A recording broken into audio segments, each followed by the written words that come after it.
Hello students, हम फिर उपस्थित हैं अपनी नई वीडियो के साथ आपके लिए कुछ नया लेकर के। और आज हम आपके लिए लेकर के आए हैं 12th क्लास फिजिक्स में और चैप्टर नंबर 2, जिसमें हम आपको अब तक 5 क्वेश्चन दे चुके हैं और आज आपके लिए लेकर के आए हैं कोई नया क्वेश्चन का क्रमांक है 6। और वो क्वेश्चन है कि किसी आवेशित चालक के बाहर किसी बिंदु पर वैद्युत क्षेत्र की तीव्रता का मान ज्ञात करना है। कोई आवेशित चालक है, उसके बाहर किसी बिंदु पर वैद्युत क्षेत्र की तीव्रता के लिए हमें सूत्र प्राप्त करके लाना है। ठीक हो गया। इस प्रश्न को हम ऐसे भी कह सकते हैं, किसी अनंत विस्तार वाली एवं परिमित लघु मोटाई की यदि कोई धनावेशी समतल चालक प्लेट है जो कि निर्वात में स्थित है, इसके बाहर किसी बिंदु पर वैद्युत क्षेत्र की तीव्रता के लिए हमें सूत्र प्राप्त करना है। ठीक है, यानी कोई परिमित लंबाई की धनावेशी समतल चालक प्लेट है, निर्वात में रखी हुई है, इसके बाहर किसी बिंदु पर वैद्युत क्षेत्र की तीव्रता निकालनी है और तीव्रता के साथ साथ उन बिंदुओं पर हमें जो है उसका तीव्रता का सूत्र यानी सिग्मा के पदों में हमें ज्ञात करना है। यानी सिग्मा क्या बताया था हमने, आवेश पृष्ठ घनत्व, यानी आवेश पृष्ठ घनत्व के रूप में हमें ये फार्मूला प्रूव करके लाना है। तो देखिए हमने चित्र बताते हैं, समझाते हैं चित्र क्या है।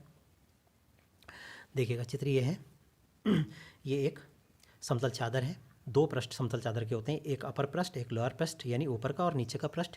चूंकि इसे हमने प्लस क्यू आवेश से आवेशित कर रखा तो ऊपर वाले पृष्ठ पर भी धन आवेश आ जाएगा और नीचे वाले पृष्ठ पर भी, यानी सतह 1 और सतह 2 दोनों पर हम धन आवेश ये बराबर मात्रा में इस पर आवेशित हो जाएगा या इस पर वितरित हो जाएगा। और इस चादर का जो आवेश पृष्ठ घनत्व है वो सिग्मा है। और इस चालक प्लेट से कुछ दूरी पर इसके बाहर कोई बिंदु P है जिस पर हमें नेट तीव्रता या वैद्युत क्षेत्र की तीव्रता का मान हमें ज्ञात करना है। ठीक हो गया। अब चूंकि सतह 1 और सतह 2 दोनों धनावेशित हैं, तो इसलिए सतह 1 के कारण जब बिंदु P पर मैं तीव्रता निकालूंगा तो उसकी दिशा बाहर की ओर होगी, क्योंकि ये मैं इससे पहले कई बार बता चुका हूँ कि धन आवेश के कारण किसी बिंदु पर जो वैद्युत क्षेत्र होता है अपने से बाहर की ओर होता है। आवेश तो इधर है तो बाहर की ओर को तो ये वाली डायरेक्शन होगी। अब जब दूसरी सतह के कारण निकालूंगा बिंदु P पर तीव्रता तो वो भी बाहर की ओर होगी, क्योंकि ये भी तो धनावेश है, धनावेश से बाहर की ओर जाएगी। तो इसका मतलब बिंदु P पर दोनों ही सतहों के कारण बिंदु P पर जो नेट तीव्रता होगी उसकी जो डायरेक्शन है वो सेम डायरेक्शन होने के कारण नेट तीव्रता जो हो जाएगी वो E बराबर E1 जमा E2 हो जाएगी। अगर विपरीत दिशाओं में होती तीव्रताएं तो ज़्यादा में से कम वाली घट जाती, E1 माइनस E2 हो जाती या E2 माइनस E1 हो जाती। परंतु यहाँ पे क्या हो रहा है कि दोनों ही सतहों के कारण बिंदु P पर जो तीव्रताओं की डायरेक्शन है वो बाहर की ओर को है, यानी एक ही दिशा में है। एक ही दिशा में होने के कारण बिंदु P पर जब नेट तीव्रता निकालेंगे तो वो जुड़ जाएगी। राइट। तो देखिए हमने जितनी बात अपनी मुँह से बोली है वही हमने भाषा के रूप में लिखा। देखिए, माना अनंत विस्तार एवं परिमित लघु मोटाई की एक धनावेशी समतल चालक प्लेट निर्वात में स्थित है जिसकी निरपेक्ष वैद्युतशीलता एप्सिलॉन 0 है, क्योंकि निर्वात में रखी हुई है, निर्वात की निरपेक्ष वैद्युतशीलता एप्सिलॉन 0 होती है। इस प्लेट के बाहर किसी बिंदु P पर हमें नेट तीव्रता का मान ज्ञात करना है तथा प्लेट पर आवेश पृष्ठ घनत्व सिग्मा है, यानी प्लेट का जो आवेश पृष्ठ घनत्व है वो सिग्मा है। तब देखिएगा प्लेट की सतह 1 के कारण P पर तीव्रता, पहली सतह के कारण P पर तीव्रता, और तीव्रता का सूत्र अभी हमने इससे पहले वीडियो में बताया था आपने, किसी चादर के कारण जो तीव्रता होती है किसी बिंदु पर सिग्मा अपॉन 2 एप्सिलॉन 0 होती है। ये इससे पहली वीडियो में हमने आपको समझाया था, डेरिवेशन आप देख सकते हैं वहाँ पे जाकर के। किसी भी बिंदु पर किसी भी चादर के कारण या समतल चादर के कारण किसी बिंदु पर जो तीव्रता होती है वो सिग्मा अपॉन 2 एप्सिलॉन 0 होती है। राइट। लेकिन सतह 1 के कारण है तो इसलिए E को हम E1 कह देंगे, सिग्मा अपनी जगह और 2 एप्सिलॉन 0 समीकरण नंबर फर्स्ट होगी। राइट हो गया, कोई दिक्कत तो नहीं है, यहाँ समझ में आ गया होगा।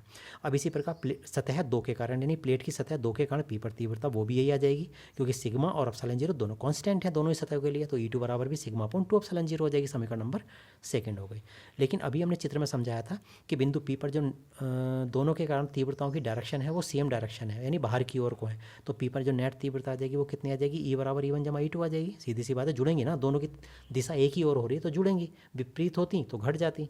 लेकिन यहाँ पे तो बिंदु P पर जो नेट तीव्रता हो रही है, जो नेट डायरेक्शन हो रही है वो एक ही ओर को है, तो इसलिए दोनों जुड़ेंगी तो ये बराबर आ जाएगा सिग्मा अपॉन 2 एप्सिलॉन 0 और सिग्मा अपॉन 2 एप्सिलॉन 0। जब दोनों को जोड़ेंगे तो ये आ जाएगा E बराबर 2 सिग्मा अपॉन 2 एप्सिलॉन 0। ठीक हो गया, 2 से 2 कैंसिल हो जाएगा। इस तरीके से हमारे पास E बराबर आ जाएगा सिग्मा अपॉन एप्सिलॉन 0। ठीक हो गया। तो इस तरीके से करके अपरिमित लंबाई की और कोई समतल आवेशित प्लेट है तो उसके बाहर अगर कोई बिंदु है तो उस बिंदु के बाहर जो नेट तीव्रता का मान होता है या नेट वैद्युत क्षेत्र होता है वो E बराबर सिग्मा अपॉन एप्सिलॉन 0 होता है। ठीक हो गया, उम्मीद करता हूँ समझ में आ गया होगा। फिलहाल आज की वीडियो में तो केवल इतना ही था, बाकी नई वीडियो में नए क्वेश्चन के साथ फिर मिलते हैं। धन्यवाद।